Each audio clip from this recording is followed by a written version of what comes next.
La maladie du sida constitue un des plus grands problèmes du monde contemporain. En 1983, lorsque le virus de l'immunodéficience humaine a été découvert, les médecins laissaient de grandes espérances à l'invention d'un vaccin contre cette maladie. Et pourtant, 25 ans après, aucun remède efficace n'est disponible. Malgré tous les moyens financiers déployés au cours de cette période, on ne dispose pas d'un traitement curatif. Vu que les méthodes classiques de conception d'un vaccin ne fonctionnent pas, les médecins s'interrogent s'il ne faudrait pas explorer de nouvelles pistes de recherche. Et avant tout, de recommencer le travail sur la connaissance de ce virus, tout en gardant le savoir déjà acquis. Il ne faut pas oublier que chaque échec apporte aussi des leçons et révèle des informations importantes. Le virus se diffère des autres virus, car il reste résistant aux formes classiques du vaccin. Quant à elle, elle imite une infection naturelle, permettant au système immunitaire de créer une mémoire de l'événement et de réagir promptement lors d'une vraie infection. Cependant, ce virus est équipé pour échapper au système immunitaire ou pour le désactiver. En plus, il se reproduit très rapidement dans un organisme. Puisqu'il contamine les cellules en temps recordatif, celles qui sont responsables de la protection de l'organisme n'arrivent pas à l'éliminer. La meilleure solution serait donc de retrouver un vaccin empêchant totalement l'infection. Empêchant l'infection d'une manière totale. Toutefois, entre-temps, plusieurs médicaments ont été élaborés et l'espérance de vie, ou plutôt la longueur de vie des malades, a augmenté d'une manière significative. Néanmoins, cette constatation n'est qu'à moitié vraie, car en Afrique, le continent le plus touché par SIDA, cette maladie continue à semer le ravage et constitue une des premières causes de mortalité. Lorsqu'en Europe, on fait tout pour vaincre ce virus, en Afrique, il est souvent perçu comme une fatalité et les avancées qui le concernent sont extrêmement lentes, voire inexistantes. Tout cela aussi, faute de campagnes d'information. Les gens pensent que le fait de prendre une douche après avoir eu une relation avec une personne séropositive suffit de se protéger.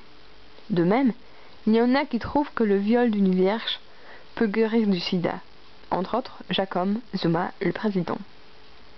Pour donner un autre exemple, son prédécesseur n'a rien fait pour avancer la lutte contre cette maladie, car il ne voyait aucun lien entre le sida et la vie. C'est donc l'Europe qui s'intéresse à l'Afrique et qui veut l'aider de toutes ses forces. Cependant, bien qu'il existe de nombreux programmes, il est flagrant que leur mise en place n'a pas augmenté significativement l'accès au traitement de la population. Le 25 avril 2010, une nouvelle campagne de détection a été lancée. Une campagne qui a pour l'ambition de détecter 1,5 million de personnes séropositives jusqu'en juin 2011, ce qui veut dire jusqu'à maintenant.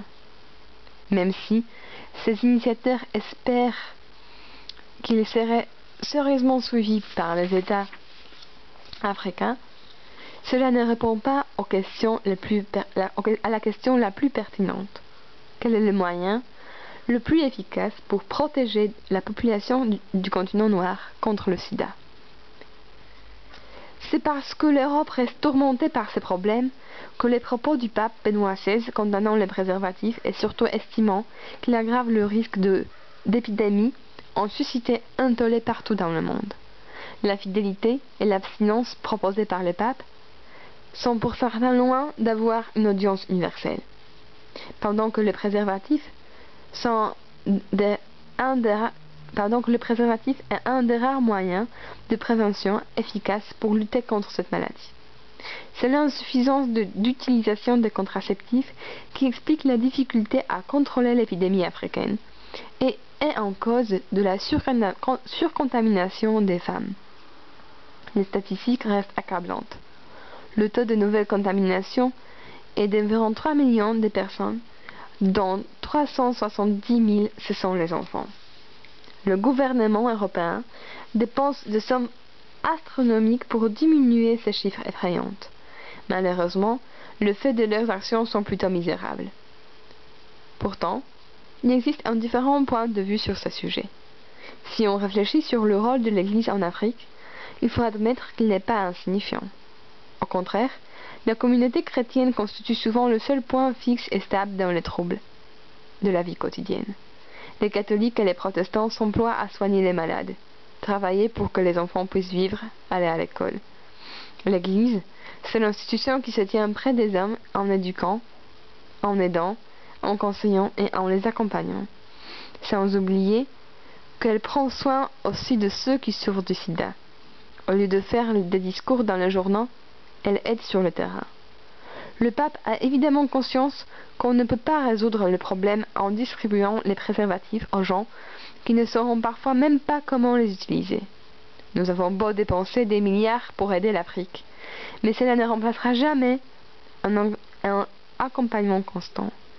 Il faudrait plutôt entreprendre les démarches à long terme, qui rendraient les Africains conscients des conséquences du libertinage.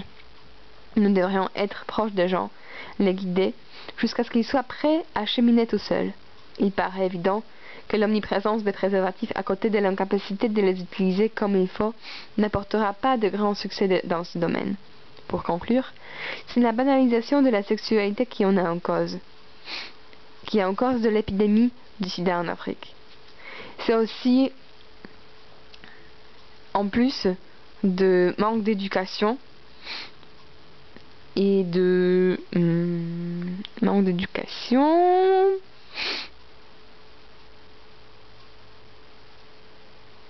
oui, manque d'éducation.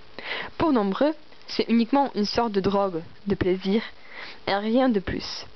Il faudrait donc éduquer les gens sur la valeur précieuse de leur vie, sur la valeur de la sexualité. Développer la formation qui les rendrait conscients sur des mécanismes du fonctionnement de l'organisme. Autrement dit, d'humaniser la sexualité.